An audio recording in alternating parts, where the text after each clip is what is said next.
तुमने ये चीज जरूर नोटिस किया होगा, कैसे कुछ लोग सिर्फ रूम में एंटर ही करते हैं और उनकी प्रेजेंस इतनी पावरफुल होती है कि रूम के सारे लोगों के दिमाग में एक बात स्ट्राइक करती है। इससे मजाक में लोग ना चाहते हुए भी उसे रिस्पेक्ट देने लगते हैं, जबकि उसके पास कोई लग्जरी आइटम नहीं होगा, ना ही उसने बहुत एक्सपेंसिव कपड़े पहने होंगे, फिर भी वो रूम को कंट्रोल करता है just because of confidence. Absolutely not. Star confidence, let's master it.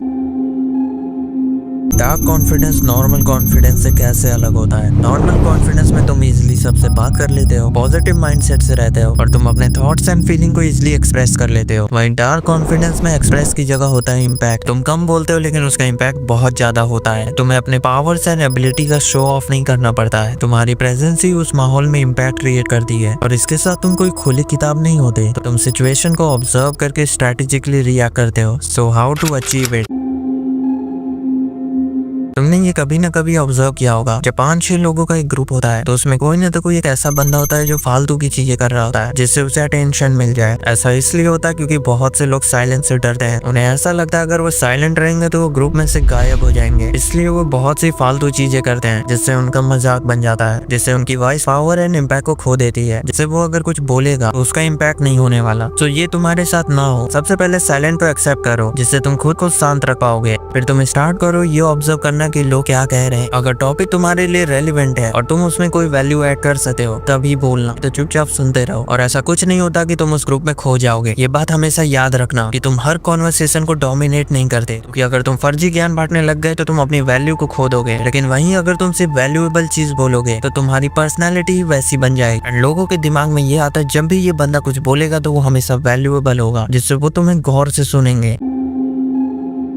तुम कॉन्फिडेंट नहीं हो तो तुम क्या ही इंपैक्ट क्रिएट कर पाओगे? तुम्हें खुद के ऊपर डाउट है तो दूसरे कैसे यकीन करें? मैं डार्क कॉन्फिडेंस को अचीव करने के लिए सबसे पहले कॉन्फिडेंस को डेवलप करना पड़ेगा। पर कैसे? तुम कॉन्फिडेंट नहीं हो, इसका बहुत बड़ा रीजन है कि तुम खुद को अंडर एस्टिमेट करते हो और दूसरों को खुद से बहुत बड़ा मानते हो। तुम्हें ऐसा लगता है कि ये बंदे की हाइट मुझसे बहुत ज्यादा है, इसकी पर्सनैलिटी मुझसे बहुत अच्छी है, इसके स्कोर्स मुझसे अच्छे हैं, ये स्टडी में मुझसे अच्छा है, या फिर ये लड़की बहुत सुंदर है, या फिर ये बहुत ज्यादा चार्मिंग है एंड वगैरह वगैरह। और इनके सामने मैं तो कुछ भी नहीं हूँ। और यहाँ पे तुम्हारी गलती है, तुमने इन्हें कंपेयर किया उस फील्ड में जिसमें ये बेस्ट परफॉर्म कर रहे हैं। हो सकता है तुम स्टडी में अच्छे नहीं, लेकिन तुम स्पोर्ट्स में अच्छे हो, तुम्हें कोडिंग आती है, या फिर तुम्हारे पास एक प्रैक्टिकल स्किल है जिसमें ये लोग अच्छे नहीं है। सो अब से तुम अपने माइंडसेट को चेंज कर लो और ये बात हमेशा याद रखना, तुम किसी से कम नहीं हो। इसी के साथ अगर तुम अपनी फिजिक के ऊपर काम करोगे तो ये तुम्हारे कॉन्फिडेंस को इंक्रीज कर देगी। यकीन ना हो तो जितना तुम पुशअप मारते हो उससे एक ज्यादा मारो। जैसे अगर तुम्हारी लिमिट 5 की है तो 6 मारो। देन खुद को शीशे में देखो, तुम्हें पता चल जाएगा कि कॉन्फिडेंस दिखता कैसे है। यहाँ पे एक प्रॉब्लम है जिसे बहुत से लोग फेस करते हैं। जब भी तुम किसी अपोजिट जेंडर से बात करते हो तो तुम्हारा दिमाग एकदम ब्लैंक हो जाता है, तुम्हें कुछ याद ही नहीं रहता है, तुम्हारे हाथ पांव ठंडे हो जाते हैं। तो बेसिकली तुम्हारे कॉन्फिडेंस की लग जाती है। तुम्हें यहाँ पे 2 स्टेप्स को फॉलो करना है जिससे ये तुम्हारे साथ नहीं होगा। स्टेप 1 है कि तुम्हें अपने पर्पस को क्लियर रखना है कि तुम्हें सामने वाले से क्या काम है, जिससे तुम उस टाइम ब्लैंक नहीं होगे। सेकंड स्टेप इज तुम्हें छोटी छोटी कन्वर्सेशंस करनी है। जैसे तुम अगर स्कूल में हो, तुम्हें अपोजिट जेंडर से पेन या नोटबुक मांगनी है और इसी तरह की छोटी छोटी कन्वर्सेशंस करनी है। या फिर तुम किसी से टाइम भी पूछ सकते हो, जिससे तुम धीरे धीरे अपोजिट जेंडर से फैमिलियर हो जाओगे। तो मैं तुम्हें एक चैलेंज देता हूँ, तुम अगर स्कूल में हो तो कल जाके तुम्हें किसी अपोजिट जेंडर से नोटबुक मांगनी है, और अगर तुम बॉयज स्कूल में हो तो तुम्हें स्ट्रीट पे जाके किसी अपोजिट जेंडर से टाइम पूछना है। और डरना मत कि तुम्हें गोली से उड़ा देगा। और फिर तुम मुझे इंस्टाग्राम पे शेयर करना कि तुमने उस समय क्या फील किया।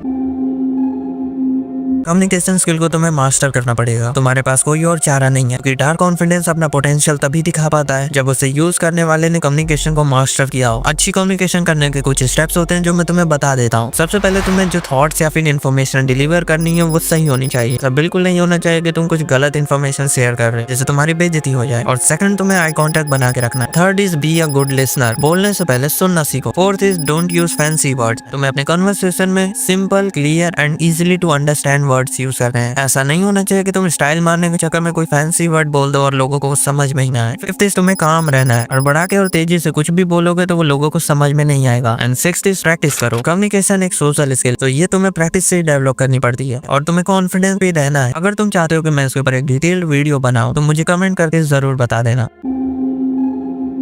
तुम्हें पता है कि एक नॉर्मल इंसान अपनी कमियों को पहचान ही नहीं पाता है, और पहचान लेता है तो उसे बहाना देके इग्नोर कर देता है, कहता है मैं तो ऐसा ही हूँ। वहीं एक डार्क कॉन्फिडेंट इंसान अपने आप को लेकर सेल्फ अवेयर रहता है। वो अपनी स्ट्रेंथ एंड वीकनेस दोनों को पता करता है, जिससे वो अपनी स्ट्रेंथ को यूज करता है परफॉर्मेंस के लिए और अपने वीकनेस के ऊपर काम करता है। So question is how to be self aware. इसका जवाब बहुत ही ज्यादा सिंपल है। तुम्हें खुद के बारे में जानना है तो तुम दूसरों से क्यों पूछ रहे हो? तुम्हारी स्ट्रेंथ और वीकनेस को तुमसे अच्छा कोई और डिफाइन ही नहीं कर सकता। सो मैं तुम्हारे लिए काम को थोड़ा वेल स्ट्रक्चर्ड मैनर में बता देता हूँ। सो तुम्हें एक पेज ले लेना है और उसमें टेबल को क्रिएट करना है और उसमें तुम्हें मेंशन करना है strength, weakness, stakes and last what triggered your anger. So let me show you an example. एक XYZ बंदा है, अगर वो टेबल भर रहा है तो वो कैसे भरेगा? सबसे पहले हम स्ट्रेंथ की बात करते हैं। उसकी स्ट्रेंथ है coding, sports, adaptability and responsibility. उसकी वीकनेस है over thinking, insecurity and fear of failure. वो क्या मिस्टेक्स करता है? Scrolling reels, phone and masturbation. Fourth है कि उसकी एंगर को क्या ट्रिगर करती है, एंड दैट इज लाई। और लास्ट में तुम्हें कॉलम ऐड करना है जिसमें होगा स्टेप्स। तुम कौन कौन से स्टेप्स लोगे अपनी प्रॉब्लम्स को ठीक करने के लिए?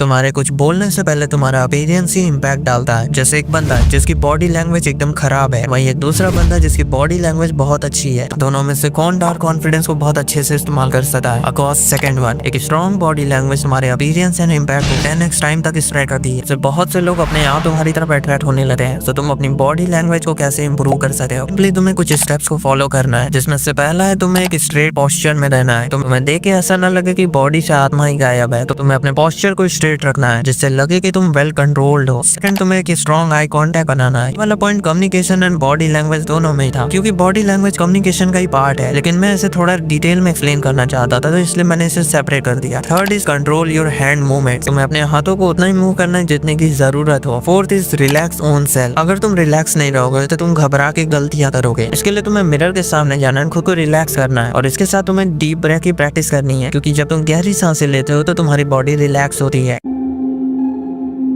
डार्क कॉन्फिडेंस को अचीव करने के लिए जो चीज सबसे ज्यादा इंपॉर्टेंट है वो है इमोशन कंट्रोल। के बिना ये सारे मेथड्स की एफिशिएंसी बहुत कम है, और तुम इसे सीख के इन सब मेथड को बहुत ही ज्यादा एफिशिएंटली यूज कर पाओगे। सो ये टॉपिक बहुत ही ज्यादा बड़ा है, तो मैंने इसके ऊपर ऑलरेडी एक वीडियो बना रखी है, तो तुम अपने इमोशन को कंट्रोल करने के लिए इस वीडियो को देख सकते हो। मिलते हैं नेक्स्ट वीडियो में। और हाँ, अगर तुम्हें कोई मैसेज करना है या फिर मुझसे कम्युनिकेट करना है, तुम इंस्टाग्राम पे मुझे मैसेज कर सकते हो।